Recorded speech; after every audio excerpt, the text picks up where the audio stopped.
Yeah, and then welcome again, everybody. It's early morning in Japan, and it's afternoon in the US, and then it's evening in Europe and also in Kenya, in Nigeria, actually. So Felix is in Nigeria. He's ambassador for the 4Revs movement in Africa. And he's mainly in charge of the Africa Summit, which we will be introducing about in this session. And then we have Peter David Pedersen. He is the founder of NELIS, Next Generation Leaders in Sustainability, and also the founder of 4Revs. 4Revs stands for 4 Revolutions, and these are the 4 revolutions which we would need in this generation to,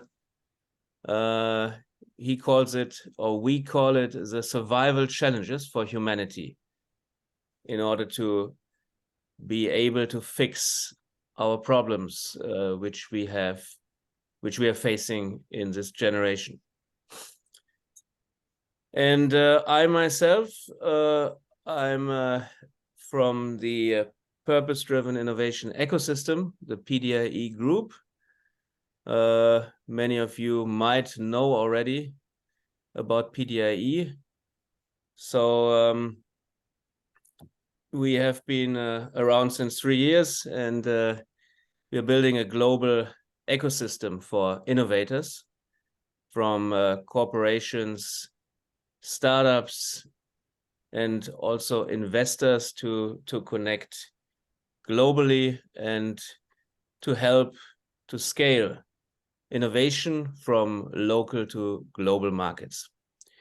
Today we have 3 topics basically, and the main topic is Africa. We will talk about the 4Revs movement, the 4 revolutions, which I just explained.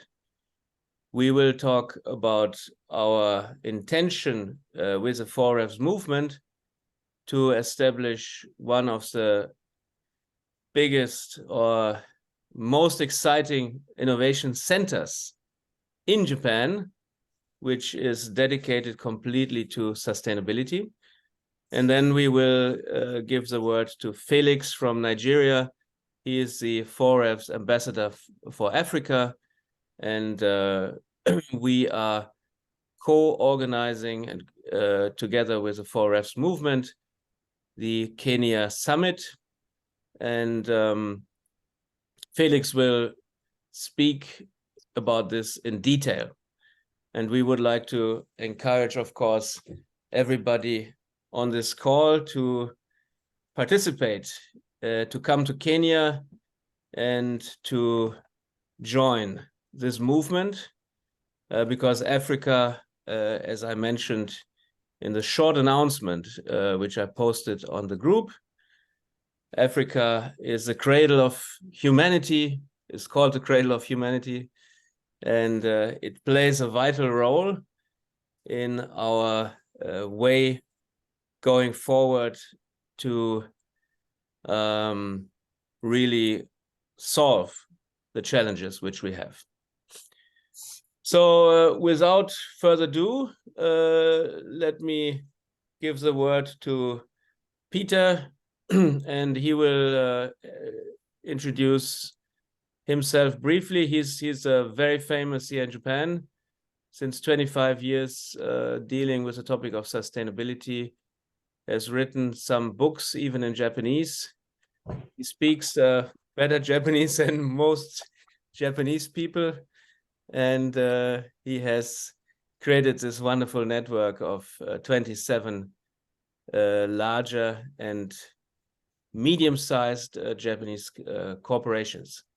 So Peter, the floor is yours.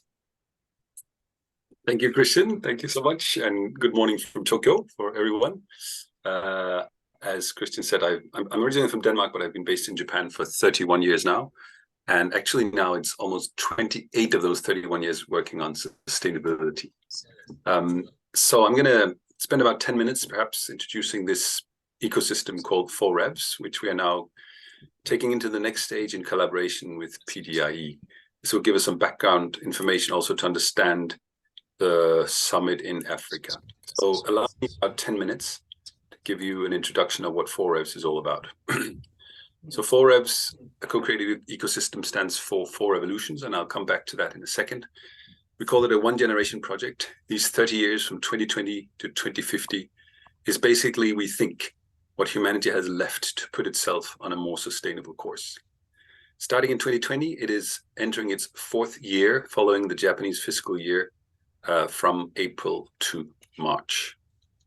So the modest vision of this ecosystem is to help humanity solve its main survival challenges in 1 generation, at least to put it on that track. It started, as I said, in Japan in April 2020, and the vision has always been to have 4Revs satellites in movement, as Christian said, on different continents.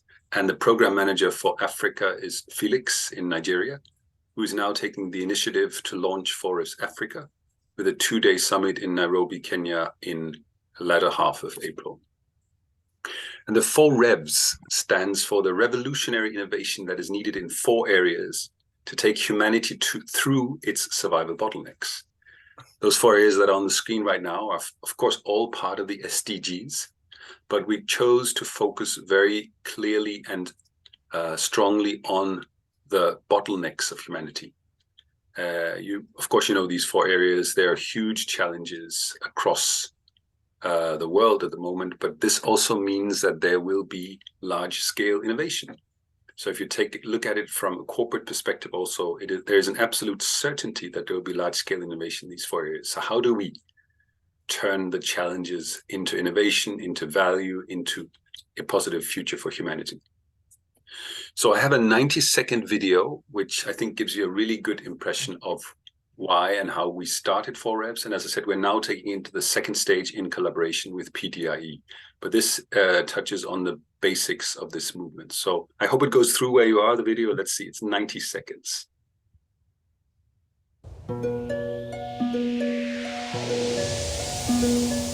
We need 4 revolutions to survive.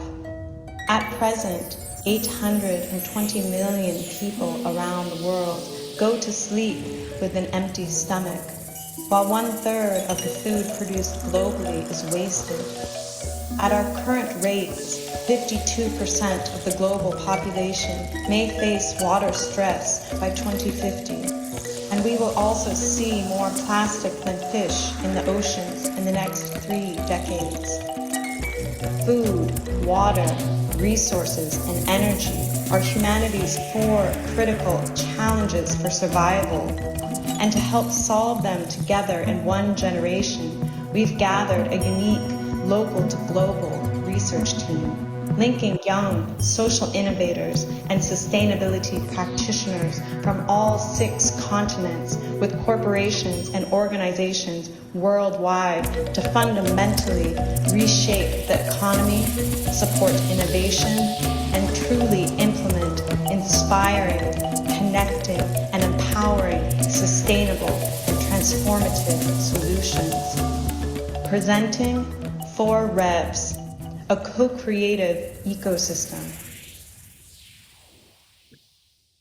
So that is how it all started. I just have to allow the credits to be shown also. Yes, here we are. And I'll go into a little bit more detail so you can see what we're actually trying to do and where we are trying to move right now with the Global Innovation Center and with Africa also. So it's a platform that links staff in major corporations to next-gen social innovators, social entrepreneurs, practitioners on 6 continents. And the ecosystem as such does 2 things: capacity building and business innovation. So we're developing people, entrepreneurs in the corporations who can turn these issues into opportunities. And we are also gradually developing new business initiatives and solutions to those 4 challenges. So just very quickly, who's involved? How does it work? We have a long-term roadmap co-created with the corporations, which we will also be updating for the second stage, which starts this spring, April 2023.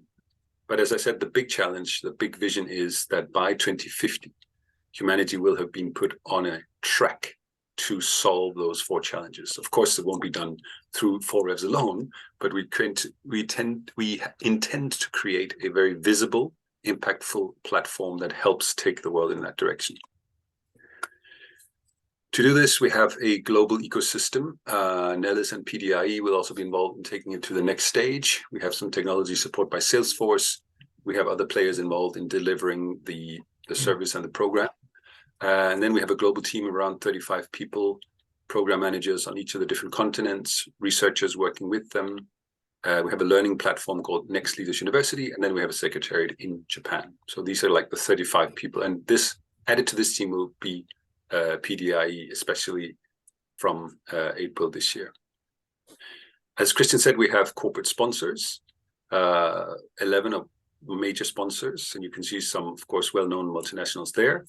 And at the moment, 15 minor sponsors. And again, we have some big, impactful names there. And from these corporations, around 250 people are at the moment participating in the ecosystem. So just very briefly at the end of my presentation here, I would like to show you what we are going to do from April onward. 4Revs runs as an annual program at the moment out of Japan, but we're trying to create the next stage out of Africa also in a satellite version. Red here stands for initiatives that are directly linked to business innovation. Green are for initiatives that are more related to research and information gathering. Blue is for human resource development. The real flagship initiative from April is a global innovation center that we are going to create with PDIE in Tokyo. Hopefully we can also have satellite centers of the GIC around the world moving forward. I'll talk a little bit more about the Global Innovation Center in a second. We're also working with Mizuho Financial Group at the moment, one of the largest banks in Japan, to create a 4Revs Impact Investment Fund, basically hoping to create a stream of money for early and mid-stage startups around the world in those 4 areas. We have a business co-creation program with the companies. There are about 10 different groups running at the moment, working on different like food tech, resource matching, GHG and food initiatives, etc., which will also be ongoing. Then the research arm we're starting what we call GIC, Global Innovation Center Research Salons online, and also some innovation labs in Japan around those 4 topics. Then I'm not going to spend too much time today, so I'm not going to show you, but we have a very interesting information platform built on Salesforce technology, where we have over the last 3 years gathered around 500 case studies from all over the world. Felix is in charge of the African chapter of that, on these 4 revolutions, seeds, new technologies, new startups, city initiatives, etc., around those 4 issues. We also have what we call an intelligence function, which is basically looking at what is going on out there, UN reports, UN conferences, scientific papers around these 4 areas. And we have almost 300 intelligence pieces. And next year, we're going to use this to do meta-analysis and also to create for the first time a 4Revs handbook that kind of explains the innovation approach to those 4 challenges. And finally, we have a really interesting social entrepreneurs course, which started 2 years ago. We're working in the next stage with the League of Entrepreneurs, a wonderful global network on bringing social entrepreneurship to Japan. And as you may have noticed, I don't know, World Economic Forum is also starting a social entrepreneurs contest, which we are hoping to hook up with. So finally, and here I know that I'm sure that Christian might want to add a few comments as well. As I said, the flagship initiative out of Japan from next year will be what we call the Global Innovation Center. We are really trying to create a center of excellence for innovation, solutions design, ecosystem building around the 4Revs. We will start in a caravan style, I call it, in 2023, moving between the different corporations. And then we're hoping to have a physical space smack in the middle of Tokyo from 2024 to really move the needle on the necessary innovation in those 4 areas. So I think to not talk for too long, I'm going to stop here. Christian, if you have further comments on the Innovation Center, you're most welcome to add a bit there. And then I guess we're going to go on to look at what's going to happen in Africa. So that's a brief introduction from me.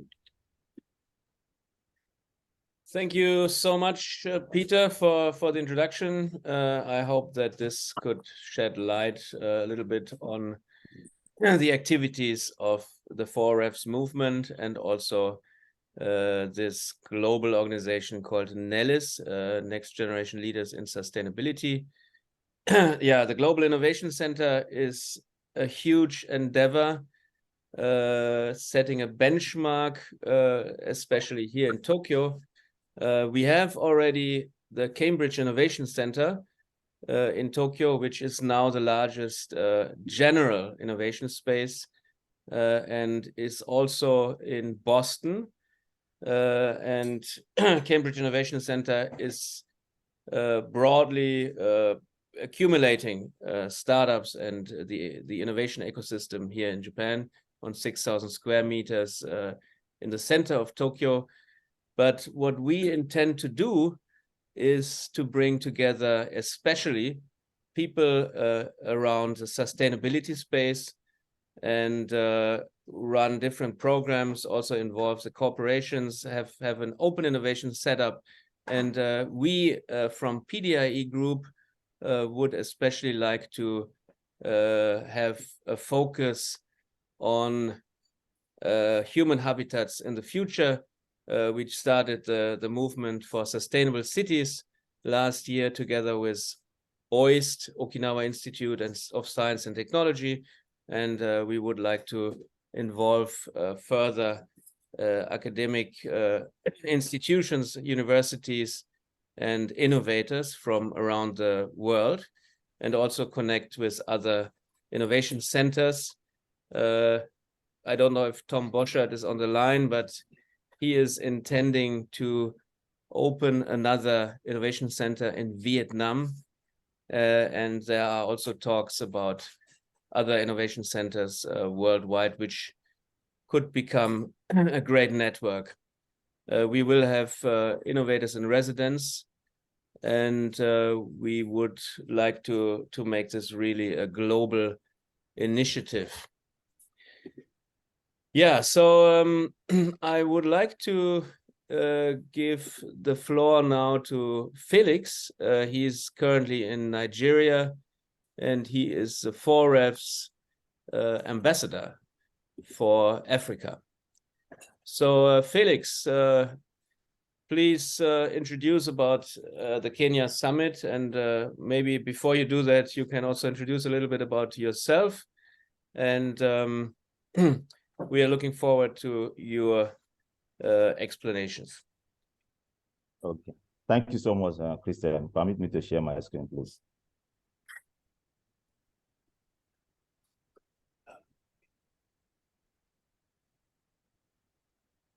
Okay, can you see my screen? Yes. Yes. Okay, so good day, everyone. My name is Felix Iziomoh. I'm based in Lagos. I think it should be the largest city in Africa. People compare with Kinshasa in Congo and Nigeria, Lagos, Nigeria. But Lagos, I would say Lagos is the largest in terms of population and in terms of, the congestion in Lagos is a problem for us. So what I do is I'm the program manager for Africa, 4Fs, and also I have an initiative, International Center for Leadership Development Nigeria.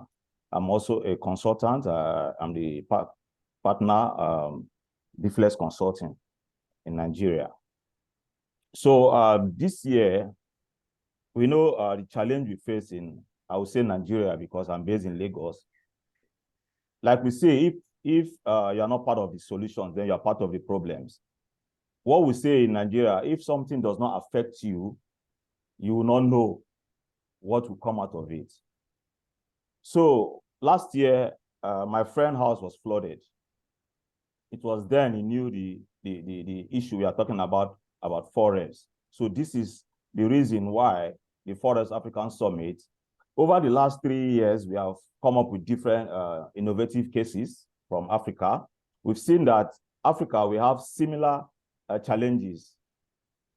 Electricity, flood, plastic bottle sachet water, all constitute drainage in Africa. So people ask, why Kenya?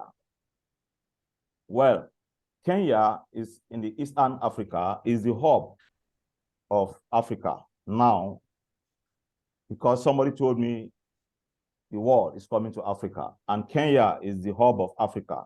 Most of the cases we have in terms of circular ecosystems and renewable energy act in Africa, East Africa, majorly Kenya and Uganda. So the Forest Summit, we've had 2 summits in Lagos, Nigeria. The last one was in 2019 in the University of Lagos. So now we are taking it to Eastern Africa, the first of its kind.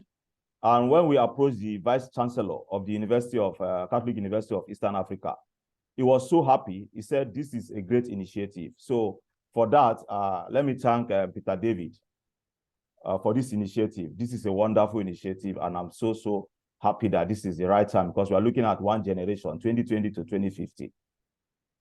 Now, by 2050, how old will I be? I will be 75. I asked myself, at 75, will I look back and say, what did I do? And the generation that will come will say, okay, you that were there, what did you do? Hence this summit. The essence of this summit is to bring together young people, innovators, revolutionary innovators, to help solve these challenges that we face. Now, by 2050, we are talking about, Peter mentioned, Africa will double its population. What does that mean? By that, population is going to be a problem if nothing is being done by 2050. So we have to do something before 2050.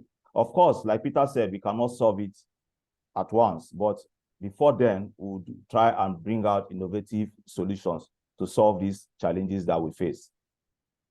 So 4F's vision is helping humanity solve its main survival challenges in one generation. So the summit objectives, what do we want to achieve at the end of the summit? The 4F's African Summit aims to align with the summit theme, innovate to help solve humanity's survival challenges, to create a comprehensive list of novel ideas and a fresh framework for African action on environmental and development concerns that will assist direct global cooperation and future development policies, because we know the policies affect. So if there are good policies, then things will go well. I remember I was in Rwanda, and when I bought something at the airport from Nigerian airport, Lagos airport to Rwanda. When I got to the Rwanda Kigali airport, they stopped me and take back the nylon bag, the polythene bag. They said, no, it's not allowed in that country. So you see that if you go to Kigali, you will see the country, the city is very neat. Why? It was a good policy. And these are the kind of policies we need in Nigeria. Then, second, to elaborate, analyze, and systematically examine the linkage between managing water resources sustainably and local populations in Africa to prevent severe water stress.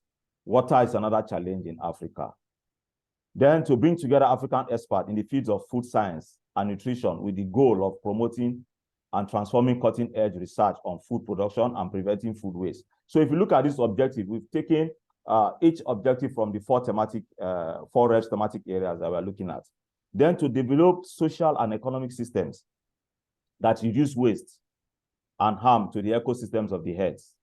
Then to develop creative solutions that will ensure a stable energy supply for an expanding population without endangering human health or contributing to the climate change. Electricity is one big challenge. As I'm speaking to you now, I am trying to, let me say I'm using the word, I'm praying so that the electricity will not go off before I switch to a generator. So how long are we going to continue like this if nothing is being done? So participants, we are looking at participants from, okay, before I say, let me say, right now we've had over 500 participants registered online. We are looking at both face-to-face and, of course, virtual. But in Africa, we have the problem of internet connectivity. Our internet here is not very strong. So this is one of the reasons we had to make it face-to-face summit, because we've noticed the data, affording data, internet data is quite expensive. And, the gigabyte, and it's very slow. Sometimes you might not get good network. So hence the face-to-face summit. But we'll try and see a possibility of having it live stream so that those who cannot afford flight tickets can also participate online.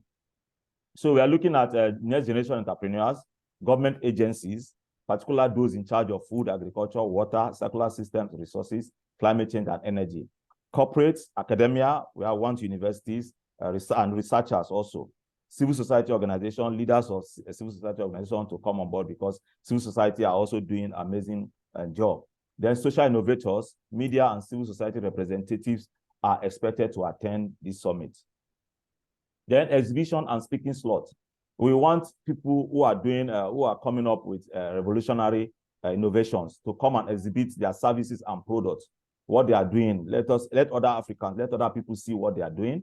And also we want people who are expert professionals in these 4 thematic areas to come speak. So we have a speaking slot for people to come and share their experiences and possibly give us innovative ideas that we can use. Because we, of course, people are solving these challenges, but we want more solutions to come. So we welcome professionals to help us solve these humanity challenges. Then the summary outcome, the summit outcomes. 1, participants will be educated and knowledgeable on the core areas of the 4 Revs, that's the 4 thematic areas. Then we want to build a strong partnership among social innovators, policymakers, civil society organizations, and create connections focused on knowledge sharing. The summit will unveil opportunities for investors to explore 4 cardinal areas of the 4 thematic areas. The student will want to, like the University of Catholic University of Eastern Africans, the geographic department has also want to inaugurate 70 students who are going to be champions, forest champions, as well as environmental ambassadors that will spearhead afforestation, innovative ideas, smart agriculture, and other value addition localized solutions to the forest teams in their respective communities. So the students were from year 1 to year 4. They have been selected active students so that after they graduate, they become forest champions. They go back to their communities with innovative ideas to solve these challenges. Then provision of concrete actions and solutions to protect our communities and natural habitats. Young people involvement in environmental crisis. A friend that went to the COP27 came up with, mentioned that some of these ideas that came up at the COP27 were not visible. And also I told him, yes, this is why the Forest Summit is going to just be like like ahead of the COP27. Let's see what we can achieve from our own angle. Then have a clear understanding of local energy challenges and solutions on Africa. Because most people don't have this clear understanding of what the energy is in Nigeria. People are coming with different solutions. So we want them to understand, to have a clear understanding of the solutions of electricity in Nigeria, in Africa. Then to increase stakeholders' engagement and to enhance value chains in the food security. This is one of the areas that we want to look at also. Then in future, we want to have like the Japan, they want to have the Global Innovation Center in Japan. So we are looking at in future having a regional innovation center in Africa where we have researchers coming up with new ideas to help solve these humanity challenges. So thank you very much, Christian, for this opportunity and for bringing this group together. I appreciate you. Thank you so much. Thank you so much, Felix, for your presentation. And yeah, then I would like to open up to everyone participating right now for questions or for general discussion. And let me just shift to the gallery view here.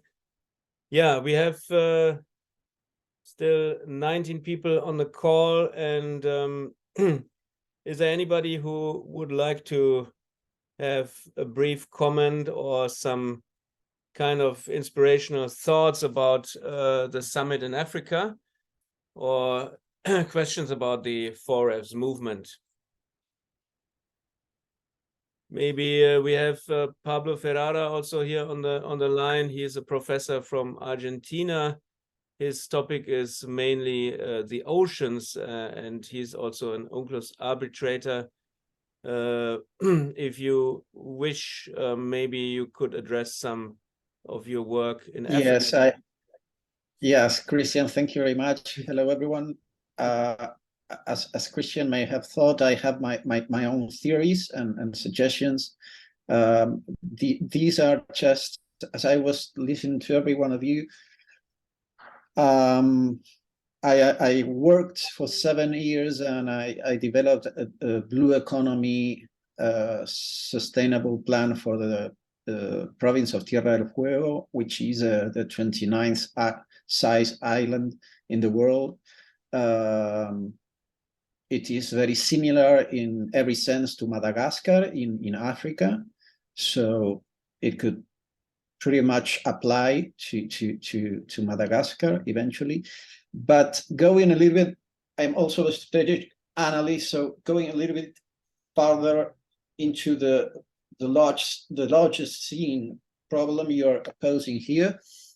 We have on the one side survival, and on the other one, self-sustainability from food and the environment and water and power generation, and on the other hand, we have self-preservation in relation to security to avoid war. Okay, and my conclusion is basically that most industrial or developed states are going to pursue international relations policy plans or investments if they have an economic or geopolitical profit.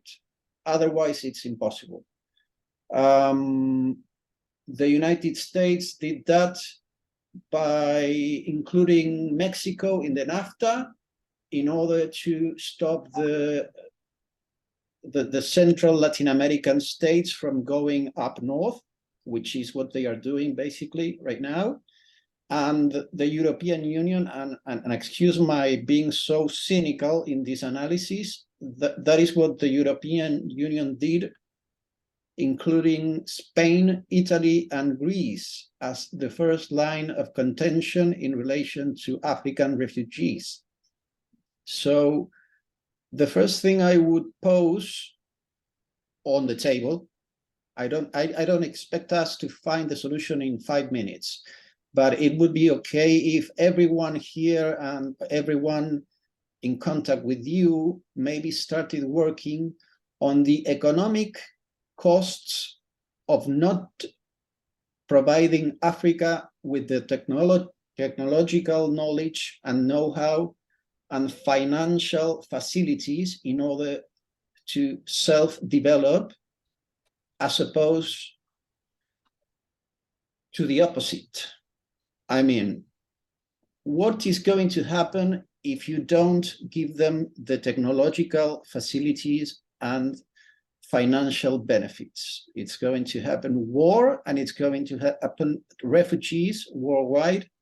And that is basically what happened in the Second World War. They figured out that it was going to be cheaper and better for the international security of the international community to take the peaceful pathway as opposed to the warfare pathway.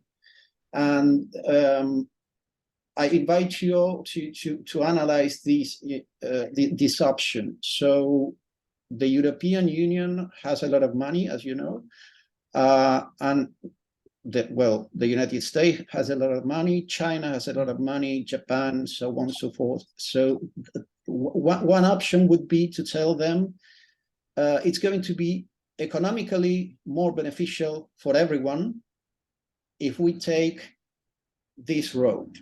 Even if you consider that in the future, in 25, 50, 75 years' time, it's not going to touch you in any way. Are you following my reasoning? Thanks, Pablo. Yeah, it's a valid statement, I think. And in order to give also enough space to all the other participants, I had Chip Commons raising his hand. Chip, are you still there?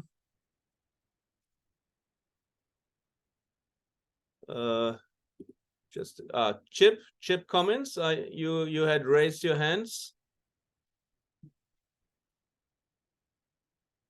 It seems that he's still there, but he seemed to have disappeared. Actually, it would have been good to have Ellen also chipping in in a way to your comment, Pablo, because she is creating a kind of a center for diplomacy and sustainability. She is from France, and she has already put together faculty and will create a kind of an MBA program, actually. But she is sitting in the train, actually, in the TGV in France. And yeah, maybe Peter, what are your thoughts in terms of Pablo's comment right now? Yeah, I agree entirely that unless we, as you said, help and collaborate, it's a global challenge. Unless we help and collaborate around an issue, for example, how to make Africa livable and sustainable on every aspect, it will reverberate back on humanity in a multitude of ways. And it is why Africa is so important. It's not only because it's the cradle of humanity, because it's at the forefront of the challenges that we're facing.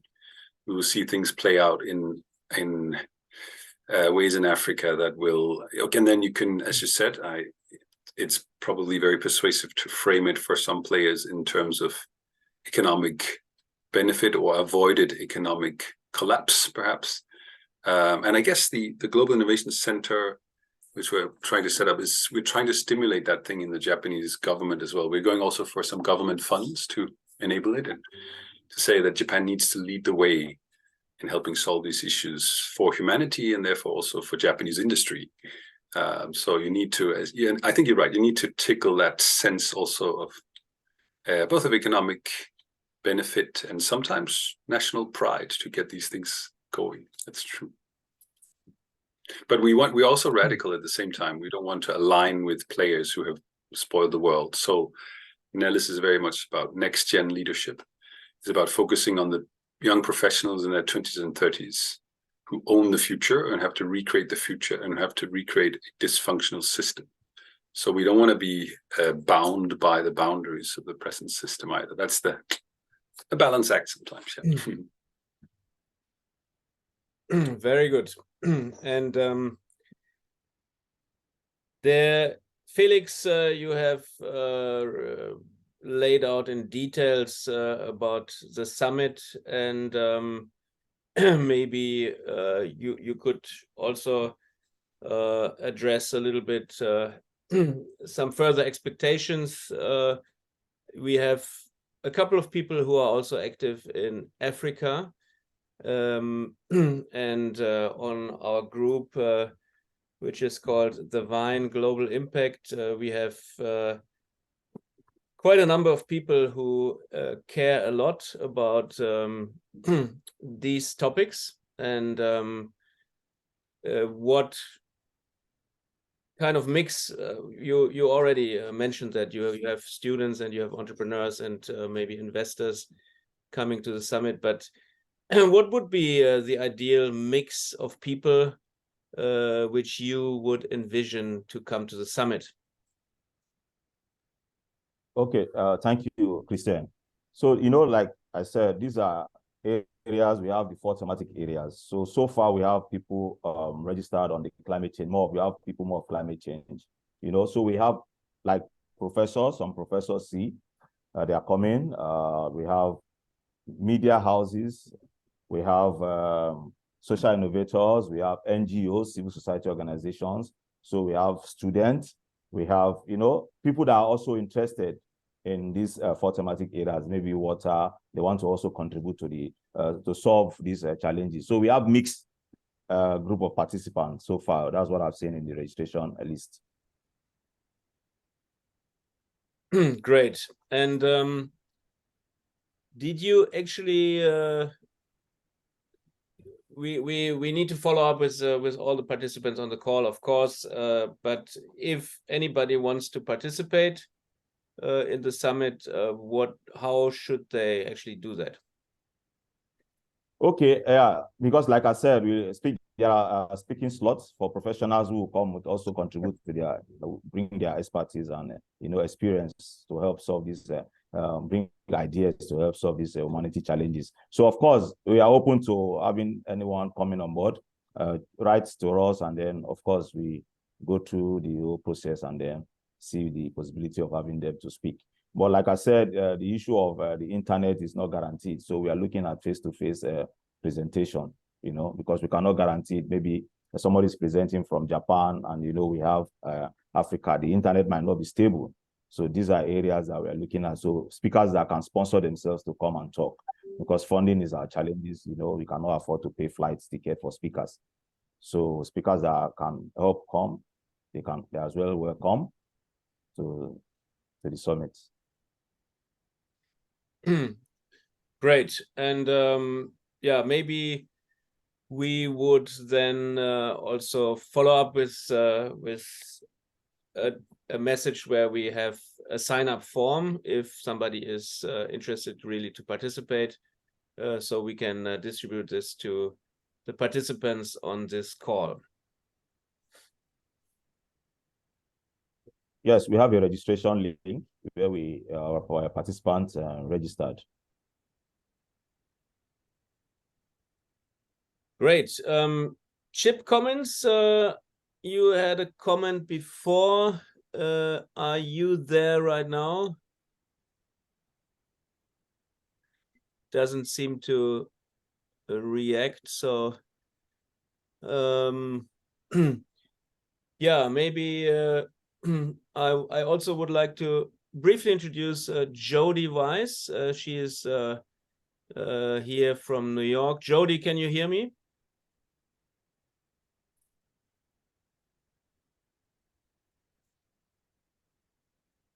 She can also not hear me right now, it seems. So she is preparing an initiative which is called the Road to COP28. COP28 will be taking place in Dubai.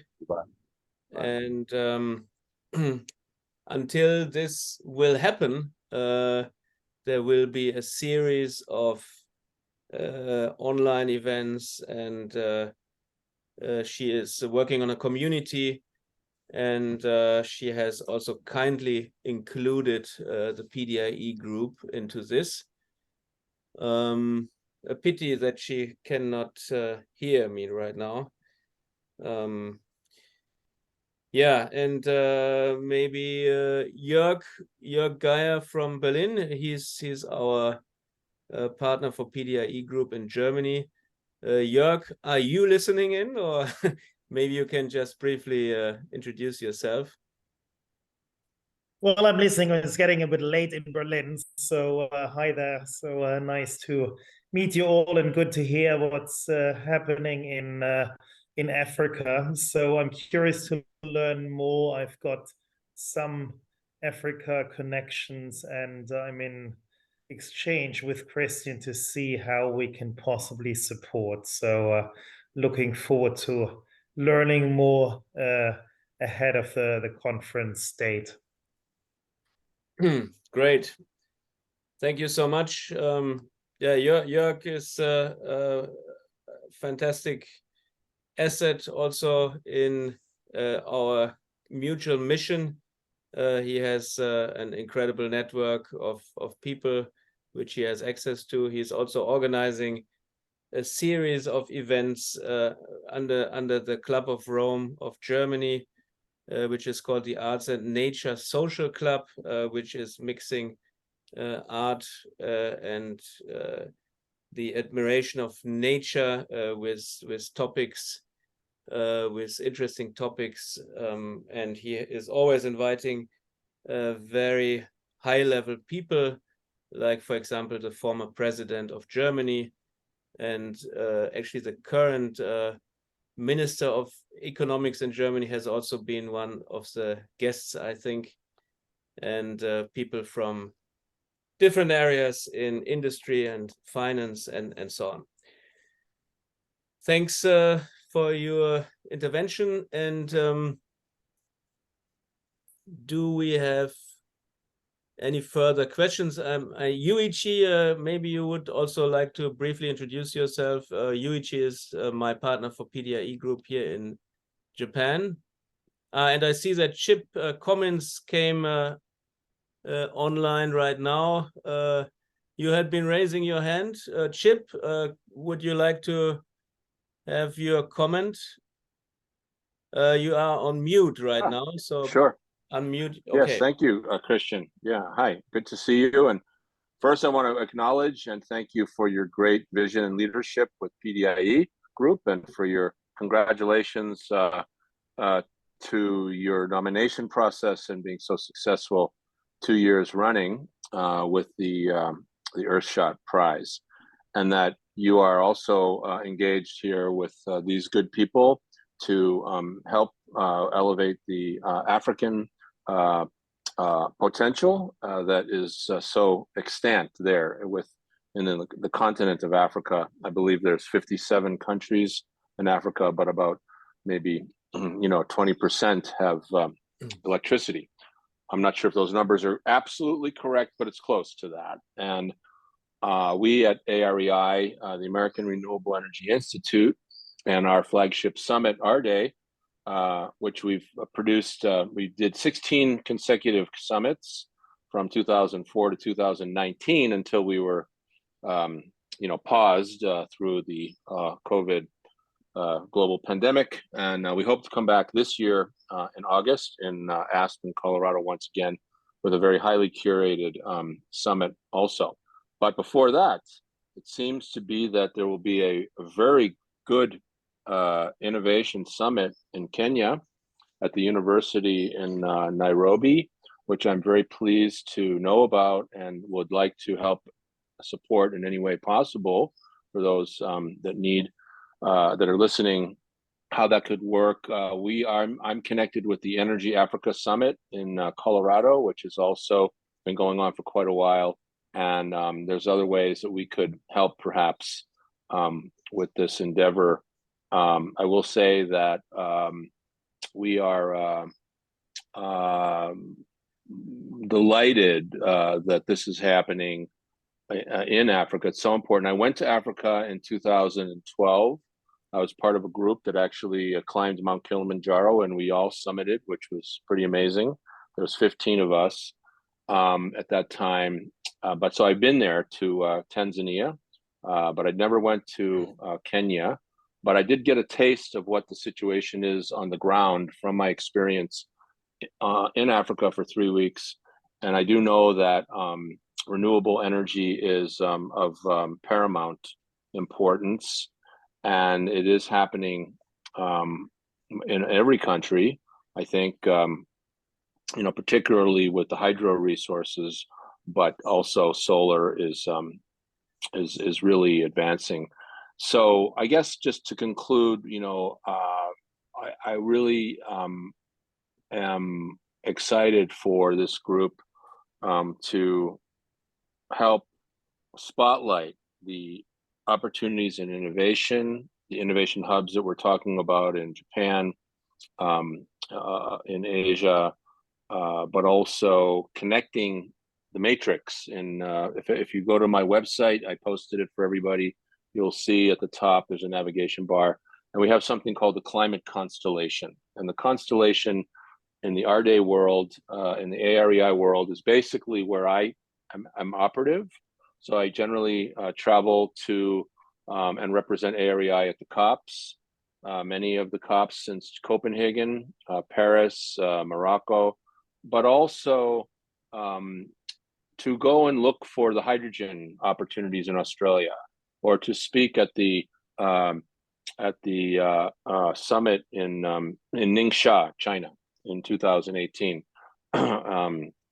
and also to go to Abu Dhabi and to activate. I've been to Abu Dhabi twice to activate the relationship with the Emirates there, and they will be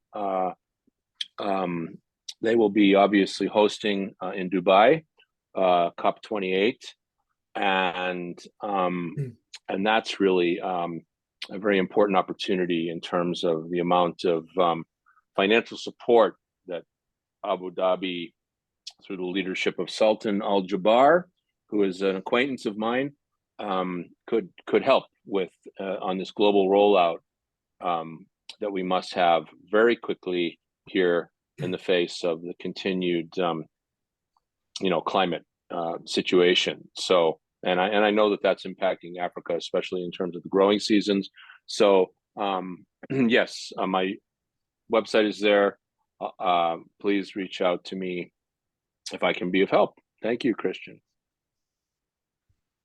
Thank you Back so to much, you. Chip. And yeah, it would be wonderful if your dream can come true to come to Kenya maybe this year and join us in this summit in Kenya. And that's in Nairobi, right? In Nairobi. That's absolutely true. So Yuichi, would you like to maybe Yeah, sure. Yeah. Hello everyone, I'm Yuichi, a partner PDIE, working with Christian here. I know a few of you already, and it's very nice to be reconnected. And also, I'm sending you all of you like invitations through LinkedIn, so please look out, and hopefully we can connect. I was in Kenya in 2016 on a study tour with my executive MBA course, and we did some intensive study about like the business and M-Pesa and things like that. But one of the things that we did not spend too much time was about the sustainability and the social challenges, except for like water supply. So I'm really keen to learn more and also revisit Kenya and see what's going on. And I'm also very keen to learn. Felix, you mentioned about who are coming. I'm also keen to learn how big, what's the scale of the summit that you're anticipating as well. Hopefully we can all collaborate and help bring this forth and make a big impact. Of course, we can't do everything all at once, but in order to make the impact big, I think a number is important. So I would like to learn from you, Felix, what you're envisioning and how many people you think will be able to gather in April. Okay, thank you, Yuichi-san. So we are looking at 500 plus participants. So like I said, 500 plus, yes. Like I said, we passed the 500, those are registered from, I think, 25 countries, 21 from Africa right now. But of course, not everyone will have the resources to come, because some people were asking for sponsorship for transportation flights to come to Kenya. So we are looking at how we will have a live stream for those who cannot afford to pay to come to Nairobi. But our main target now is focusing on the Nairobi citizens, the Kenya citizens, and Ugandans, of course, because it's a border by road transport they can come. So 500 plus participants is what we are looking at. Thank you. Got it. Thank you. Yeah. Very exciting. I'd love to come back to Kenya and see how much it's changed over almost what 6-7 years. So thank you. You're welcome. You're welcome. Great. So we come to the end of the hour. I would like to thank especially Felix and also Peter, who might have left already for I'm here. And yeah, everybody else also thank you so much for joining in the afternoon or the evening in the US, in the evening in Europe. And we hope that we will be able to put together a wonderful summit in Kenya, which is very important for Africa and for the world. And looking forward to further exchange with everybody. Thank you very much. I need to also go now because I need to drop off my children. Okay. They are going to school now. It's 7 o'clock in Japan. Thank you very much. Could you share the chat? Could you share the chat with everybody? So I can't seem to copy it or get the recording to everybody. All right. I will make sure that we have also the chat here. So I don't just got a okay. I have saved the chat now. I will. Thank you, Christian. Thank you, everyone. Thank you, Christian. Thank you, Christian. Thank you so much. Thank you, everyone. Thank you, everyone. Thank you, guys. Cheers. Bye. Bye-bye. Bye-bye. Have a wonderful day, evening, and whatever where you are. Goodbye. Bye-bye. Bye, Christian.